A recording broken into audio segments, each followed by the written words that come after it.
Properties of division. இப்போது ஒரு number எடுத்துருக்கோம், ஒரு 8ன்னு ஒரு நம்பர் எடுத்துக்குவோம். அதை 1ஆல் டிவைட் பண்ணால் நமக்கு என்ன ஆன்சர் கிடைக்கும்? அதே நம்பர் தான் கிடைக்கும். ஸோ இந்த மாதிரி எந்த நம்பர் வேணாலும் எடுத்துக்கலாங்க.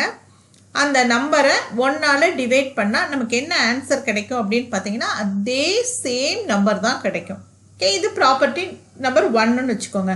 அடுத்து வந்து என்ன ப்ராப்பர்ட்டி அப்படின்னு பார்த்தீங்கன்னா, ஒரு நம்பர் இருக்குது, அதை அதே நம்பரால் டிவைட் பண்ணால் என்ன ஆன்சர் கிடைக்கும்?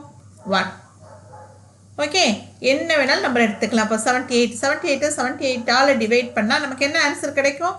1. இதுவும் டிவிஷனோட ப்ராப்பர்ட்டி. ஓகே, அடுத்து என்ன ப்ராப்பர்ட்டி பார்க்க போகிறோம் அப்படின்னு பார்த்தீங்கன்னா, 0 இருக்குது, இதை ஏதாவது ஒரு நம்பரால் டிவைட் பண்ணுறோம். இப்போ ஆன்சர் என்ன கிடைக்கும்? 0வை எந்த நம்பரால் டிவைட் பண்ணாலும் கிடைக்கிற ஆன்சர் வந்து 0 தான். 0 4 45ன்னு வச்சுக்கலாம். இப்போ இதை 0 divided by 45 is equal to 0. Okay, division of 0 இது. அதுக்கடுத்து டிவிஷன் பை 0.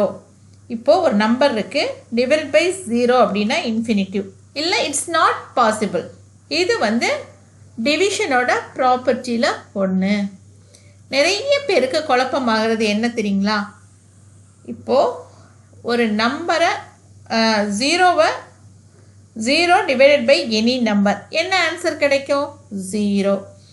இப்போது நம்பர் டிவைடட் பை 0 இது என்ன கிடைக்கும் அப்படின்னா இட்ஸ் நாட் பாசிபிள். ஓகே, இதை நம்ம எப்படி கண்டுபிடிக்க? சில பேருக்கு குழப்பமாயிடும், எதுக்கு என்ன ஆன்சர்ன்றது குழப்பமாயிடும்.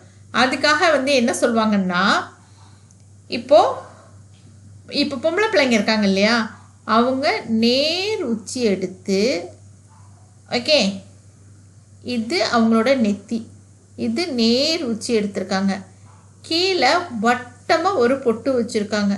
அந்த பெண்கள் வந்து எப்படி இருப்பாங்கன்னா இன்ஃபினிட்டிவ் அழகாக இருப்பாங்க. அவங்களோட அழகு வந்து இன்ஃபினிட்டிவாக இருக்கும். இப்போ இதுக்கு என்ன அர்த்தம் அப்படின்னா, ஏதாவது ஒரு number divide by 0 is equal to infinitive.